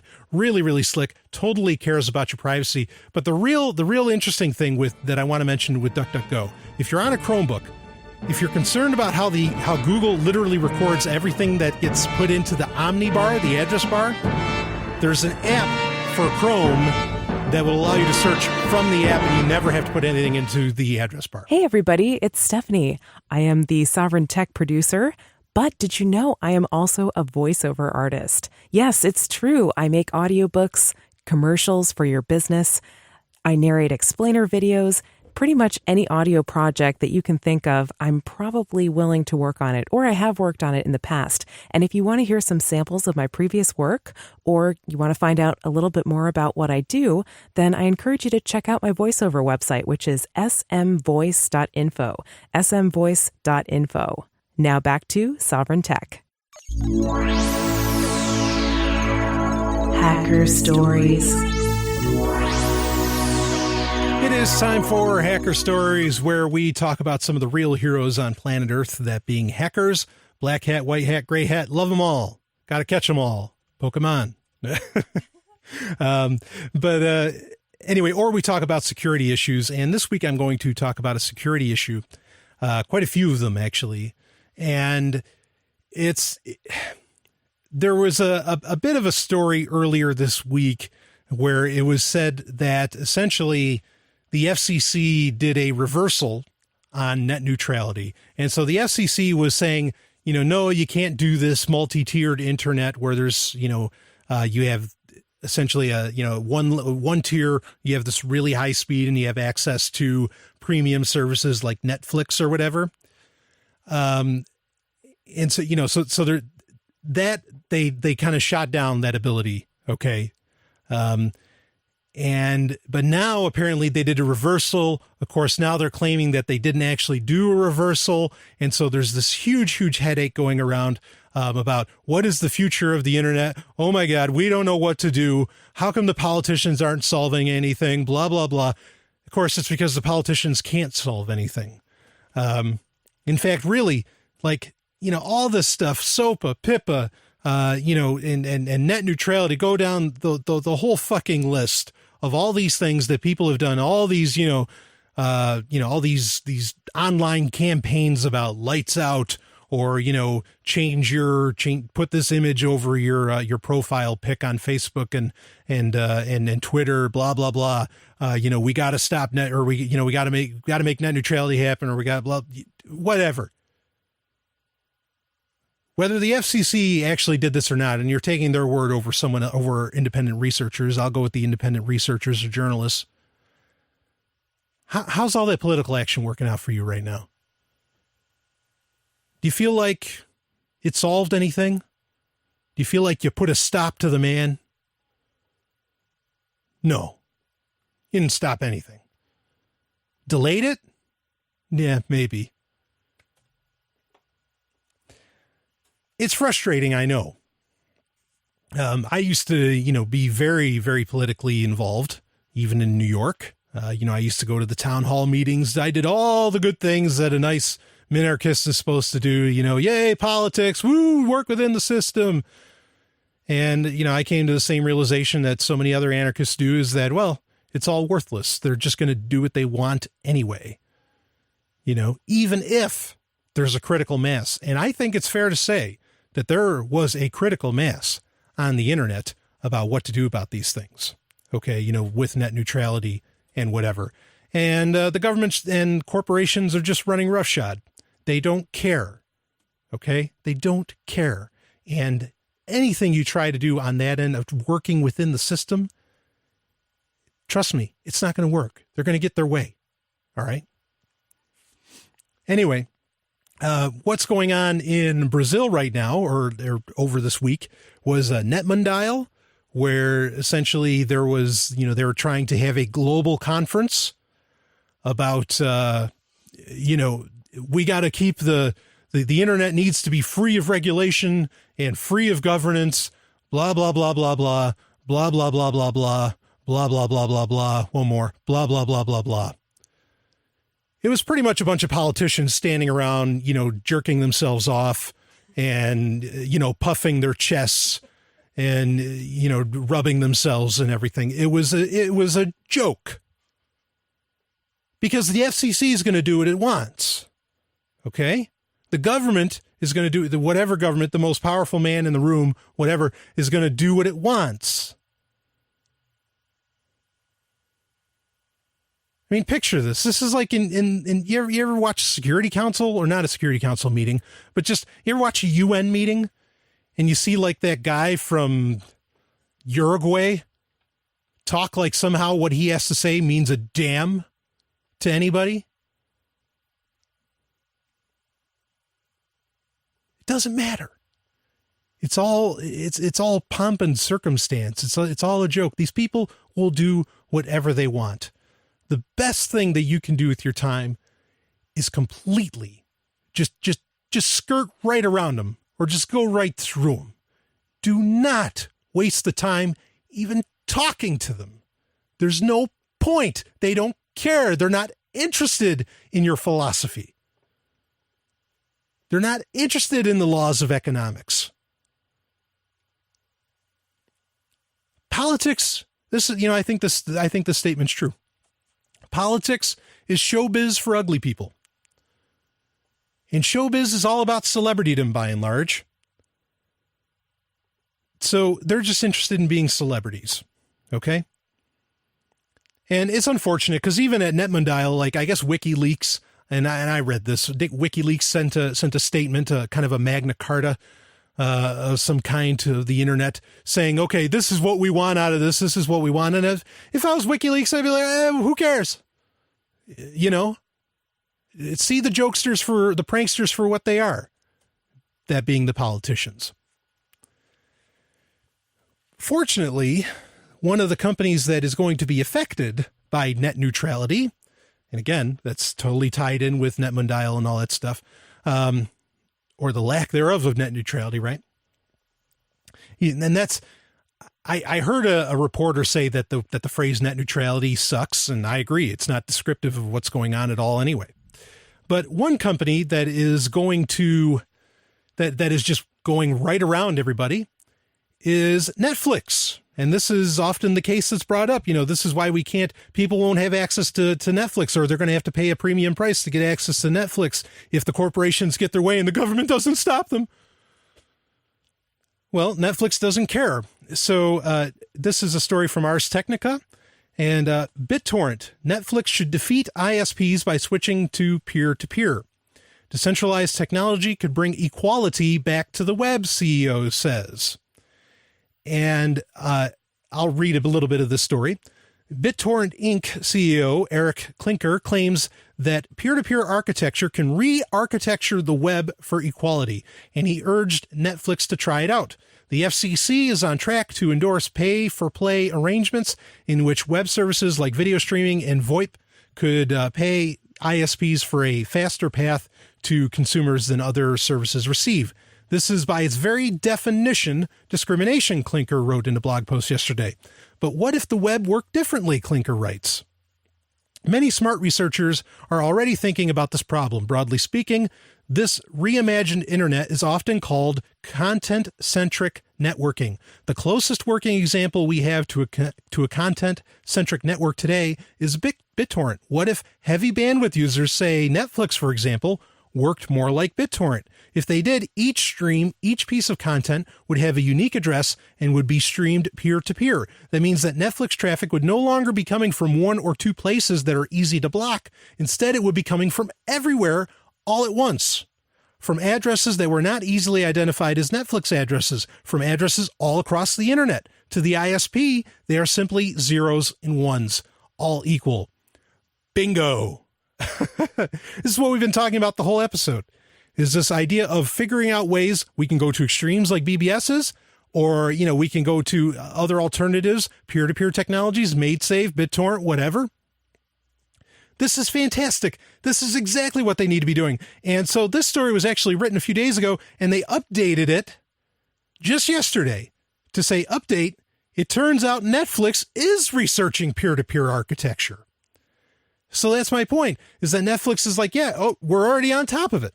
We thought about it. And I mean, I'm glad Clinker brought it up, and I'm glad Clinker lent out his support. He, has quite the voice, particularly in peer-to-peer technologies, but in the internet in general. And this is it. Everybody is seeing that you've got to, in some way, decentralize things. Now, peer-to-peer can still kind of, be a problem. It depends on how that's implemented. I've said this before, how Bitcoin in and of itself is distributed, and there needs to be a clear discussion about this, that there's a difference between a distributed technology and a decentralized technology. Decentralized means that its existence in whole is nowhere. Okay.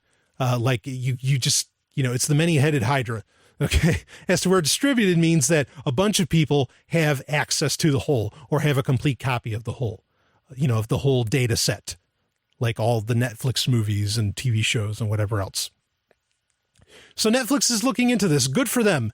And I wish them the best, because Netflix has what's the phrase? Disruptive technology. Netflix is one of those disruptive technologies where they eliminated Blockbuster. They took out tons of mom and pop stores. A lot of people get mad about that, but come on. If you're getting a better deal, if you're getting a better service, if you don't have to, hop in the car and drive somewhere, especially in the middle of winter or something like that, you're telling me that's not superior? It's okay. I used to like going to those rental stores too, but it's just as well that they're gone. Netflix has totally changed the game, and they are eliminating the ugly monstrosity that is network television.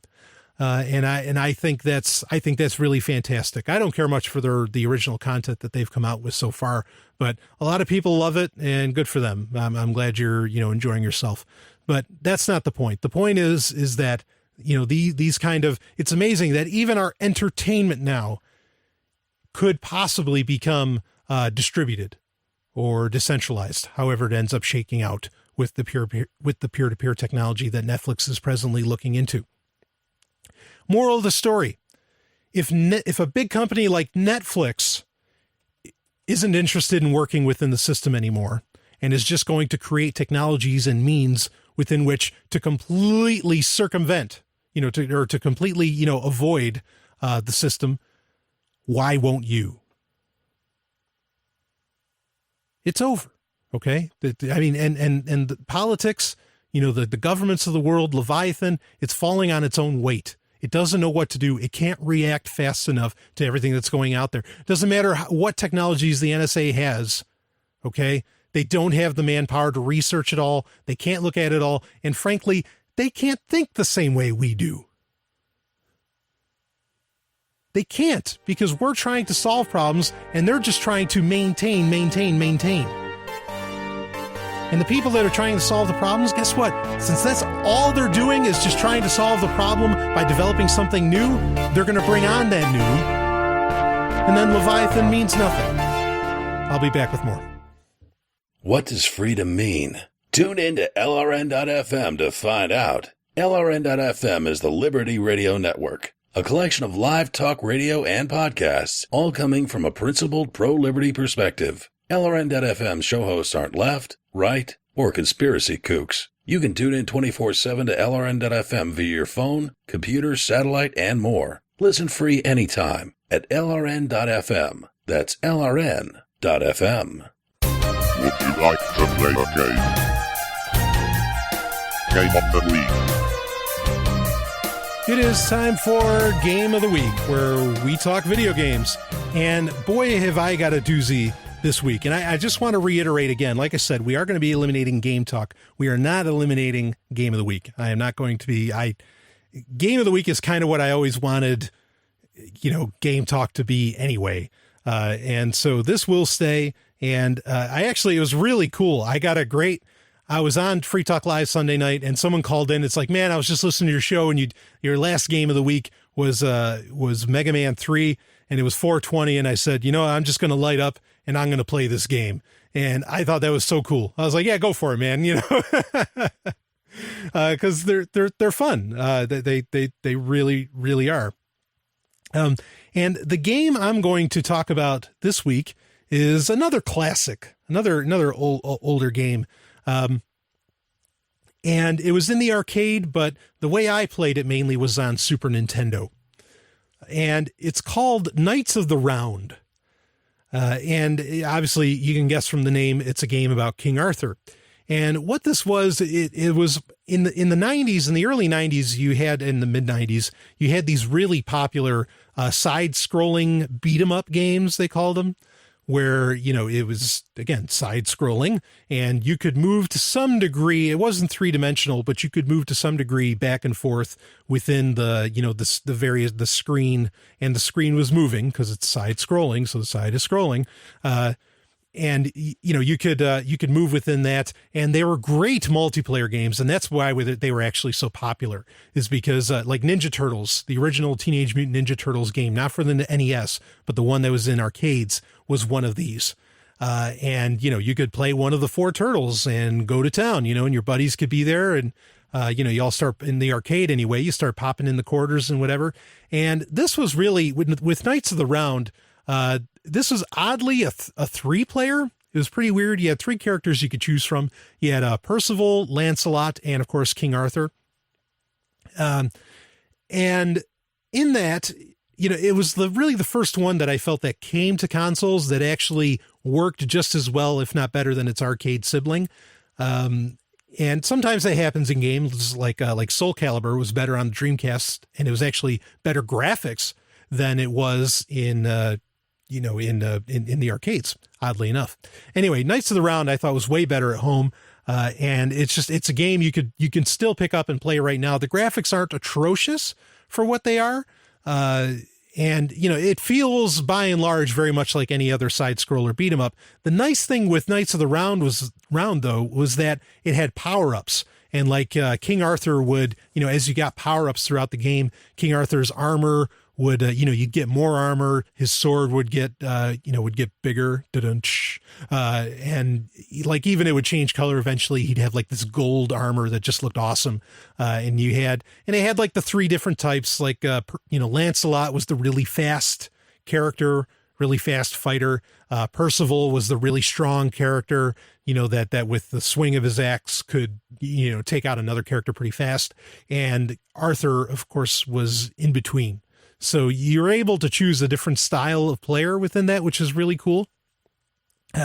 Sometimes games like to put in that dynamic. This is one of the ones that did it really, really well. And it's not a terribly long game.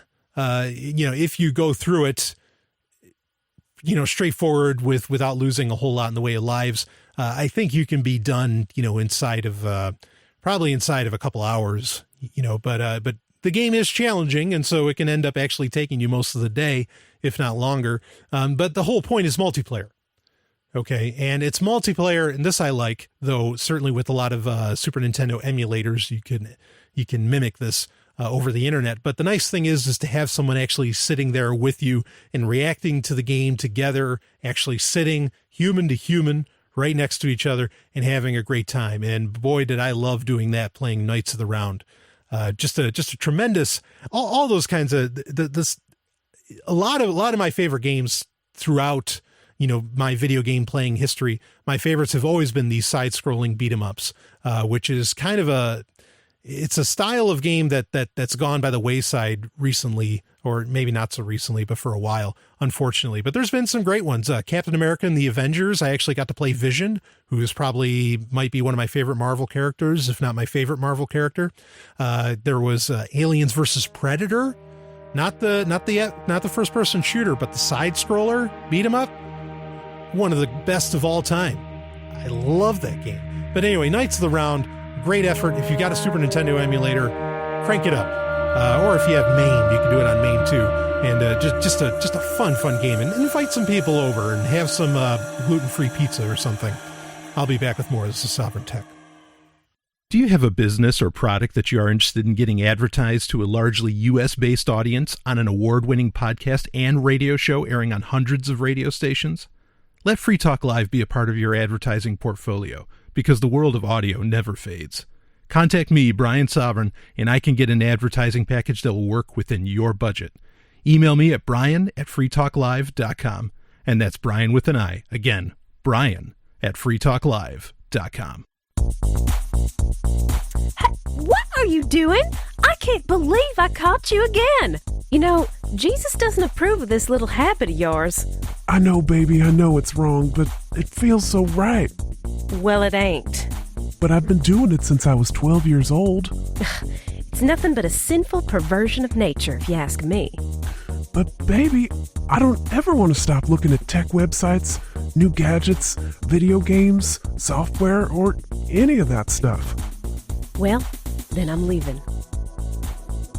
Okay. Bye. Pick of the week. It is time for Pick of the Week, where I get to geek out and talk about whatever I want to talk about. Though, boy, it seems like I've really been talking about whatever I want to talk about throughout this whole episode. So I hope, believe me, normally Sovryn Tech is not as far out and crazy, perhaps, as this episode was. Got a lot of great response from episode 70, people saying that my assessment of Amazon was spot on. Yeah, and I think so too. And I didn't even get to everything that Amazon was doing. They bought out Comixology, which is a really popular, comic book resource, to read comics online that works with DC and all of that. And they even they're pretty much coming up with their own FedEx service. They've got the delivery drones. I mean, there's so many things I didn't even talk about with that I could have. Anyway, thank you for that. So, but this, with Pick of the Week, I can talk about pretty much anything, movies, TV shows. Speaking of TV shows, boy, if you have not been catching DaVinci's Demons, I did it for Pick of the Week a little bit back. If you haven't been catching DaVinci's Demons, you are missing out on a phenomenal show. I mean, just top drawer stuff. In fact, it has plenty of sex in it. In fact, I was really impressed with the latest episode where the Countess Countess Medici, whatever, she, her husband's away, he's in jail, and this traitor, as in TRADER, is helping her out, and he's actually kind of a bastard son of the Medicis, but he's black. And, it's cool to have a black character there, of course.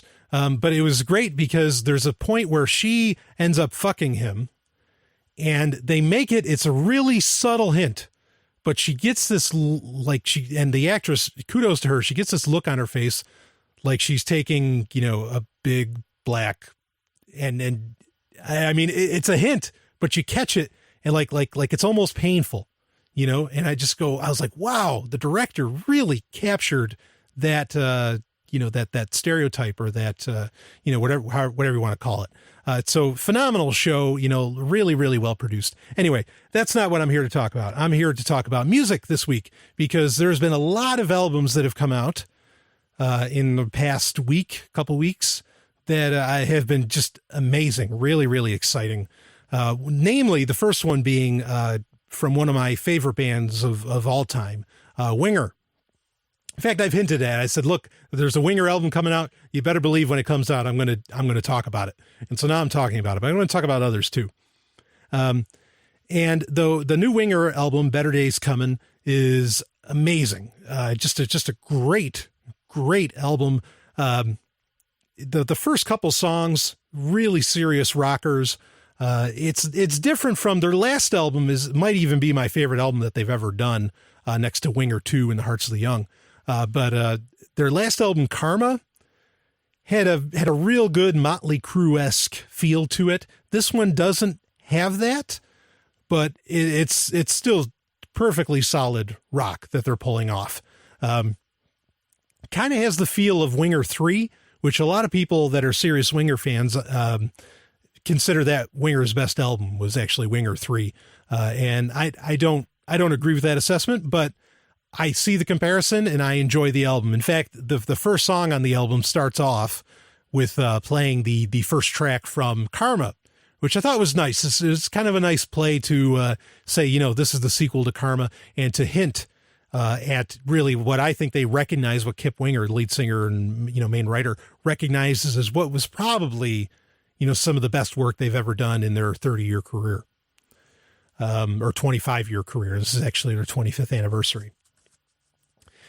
So check that out, and in fact, check it out for free. If you go to SoundCloud, if you follow Winger on SoundCloud, and I hope you follow Sovryn Tech on SoundCloud too, but if you don't have to follow them on SoundCloud to use it, but give them a follow. Come on. These guys are still producing great music. On SoundCloud, you can listen to the entire Karma album, and I think you can listen to most of, if not all of the Better Days Coming album totally for free on SoundCloud. You can't download it. Not without like something, now I can't think of the name of the software, but there's software you can get, that can allow you to download songs from SoundCloud. Anyway, you can listen to it right there. So you don't even have to buy it. They're just saying, here, come and enjoy our music. 25 years. Let's do this. And I think that's fantastic. That's a really great statement for a band to make. And again, I just thought it was a great rocker. It's the kind of music that doesn't really, especially Karma, more so than Better Days Coming, but they're sort of, they're kind of like Load and Reload, right? Which I love those albums by Metallica, by the way. I know a lot of Metallica fans don't, but, it's kind of, they're brother and sister albums to some degree. And so they're good to enjoy overall, but overall they bring on that kind of rock that's sort of missing, where it's rock that's about having a good time instead of wanting to shoot yourself. That a lot of metal today seems to sort of be about. Not all metal. There's plenty of great symphonic metal out there that, that'll blow your mind. Like, not Nexus. Wow, I'm drawing a blank on everything. This is why I should have a computer in front of me, and I generally try not to. Amaranth is the band I was thinking of. They had an album called Nexus that was amazing. And there's others. Certainly Nightwish is still doing great stuff. Tarja Turunen is still doing great stuff.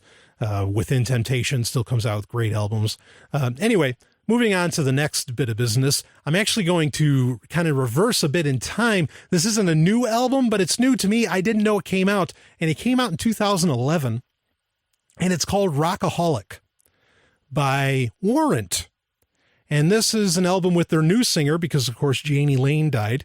Warrant is well known, unfortunately, for, not unfortunately, I love the song Cherry Pie. I love I Saw Red and, Uncle Tom's Cabin. All those songs are great songs. But most people only know them for that, and they don't keep listening to the music that they kept producing over the past, 20, 25 years. But they have an album called Rockaholic. And you want to talk about metal that is all about having a good time, and it's all about sex. In fact, the first song on it is called Sex Ain't Love. Oh man, this is as rocking as it gets. You can totally fuck to it if you want. It has that great beat. That's one of the things I love about 80s metal. It has the unfortunate name hair metal, but 80s metal, like, it was really music that had that good underlying bass to it. That was just, gave you a great timing and motion for having sex. And just like the lyrics and everything was all about enjoying life and getting it on. And it's really tremendous. And it's something that music today, by and large, is really missing And I, even though a lot of people say that the music is all hypersexualized, maybe the music videos are, but certainly the music itself isn't. Except, like the last hypersexualized song I think I remember really hearing was Britney Spears' 3, which is a great song. It's all about having a threesome or even a foursome towards the end of the song. And, that I think that's great. But so the last album, so Rockaholic Warrant, we've got Winger, Better Days coming. And maybe I'll get to, I've got a whole slew here that I wanted to get to, but I want to make sure this one gets announced. I've got an advanced copy of this. Not going to say how, but this is amazing. Lindsey Sterling's, which I think Lindsey Sterling might have been the very first pick of the week. Can you believe that on Sovryn Tech? And this was before her self-titled, her first album came out. But I think she was the very first pick of the week I did. If she wasn't the first, she was definitely within the first 5 episodes. And this is a woman who, she's like 28. And she just appeals, her music. She's a violinist. Okay. And she has a very unique dance style. She got really famous for doing a rendition of of Koji Kondo's Legend of Zelda theme. But she can really make her own music, and she kind of mixes in some dubstep and all this. And it does a really, really great job. And, it's amazing the diversity of demographic that she reaches out to, from young girls to fully, adult males like myself, you name it. Teenage guys, teenage girls, grown women. Every demographic out there, it seems like she can really reach out to, because her music is so epic and sometimes fun, and it really has a lot of feeling, with it. And she has a new album coming out called Shatter Me, on the 29th, April 29th, 2014, I think. So, but I got a bit of an advanced copy, and they're all great songs. Every song on there is solid, just like on her self-titled. And if you haven't grabbed her self-titled album, go grab that. They actually did a special re-release of it where they put in some more heavily orchestrated versions of their songs as well. And they were fantastic. But the song in particular that's really good, and I think you can check out the video right now, even if you don't have the album, is the title track, which is Shatter Me. And it kind of has sort of the same feel as one of her bigger songs, Crystallize, where it has this, it brings in a dubstep breakdown. But she did something unique. She brought in, and I like it when solo guitarists do this, when they bring in, guest vocalists and all that. Kind of like when Yngwie brought in Jolyn Turner and they did Paradise. Oh man, wasn't that a hell of a song? Anyway, so she brings in Liz Hale from one of my favorite bands, Hailstorm, which Hailstorm, if you haven't heard Hailstorm, please go check their work out, especially their seminal song, Get Off, and which actually Liz Hale has come right out and said, and this is one of the reasons I've always enjoyed the band, even if not every song was that great. She came right out and said, I'm a libertine, I don't really drink. I don't do all that bullshit, but I'm a libertine. And that was it really felt good to hear somebody else out there say that they're a libertine, that they're, just proverbially, societally considered sex crazed. And they just want, all these social structures to kind of go away. It's really impressive to hear that, especially, and from a woman. And obviously her brand of metal certainly leads to that. So it's kind of libertine metal, but anyway, she comes in and, Lindsey Sterling says, hey, yeah, you want to perform on the title track? I wanted like a female metal singer, and Liz Hale's is about as good as you can get. She's great. And the song she does with Shatter Me, it is phenomenal. Just a great tune, great track. There's not a bad track on the album, and there's a lot of tracks. I think there's something like 15, 16 songs on there, amazingly. And they're all great. But yeah, check out Shatter Me. If you haven't checked out Hailstorm, I really wish they'd come out with a new album. They've done a couple, what they call, I think, reanimated albums, where it's just little EPs, a few songs where they redo, like they redid Monkey Business by Skid Row, classic song, Shoot to Thrill by AC/DC. And, they have a lot of fun with that, but I wish they'd come out with a totally new album. I think the last one was in 2011. They had Miss Hyde.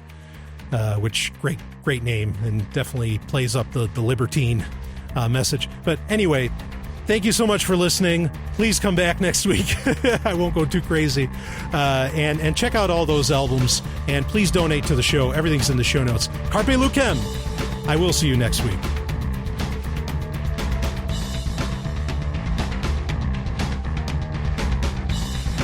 This has been Sovryn Tech.